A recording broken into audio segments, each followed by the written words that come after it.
Isang araw, sa isang malikhaing bayan, may dalawang taong nagngangalang Mateo at Liwanag. Sila'y magkaklase sa isang paaralan at sa simula pa lamang ay agad na naging magkaibigan.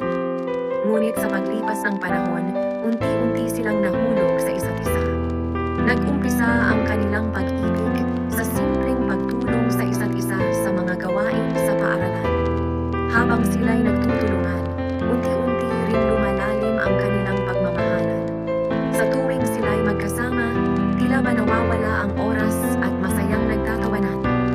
Sa bawat araw na lumilipas, lalo nilang naiintindihan ang isa't isa at naging inspirasyon sa kanilang mga pangarap. Ngunit, gaya ng karamihan sa mga kwento ng pag-ibig, dumaan din sila sa mga pagsubok. May mga pagkakataong nag-away sila dahil sa mga pagkakaiba ng kanilang mga pananaw. Ngunit sa kabila ng mga ito, palaging nagawa nilang magpatawad at magkabalikan.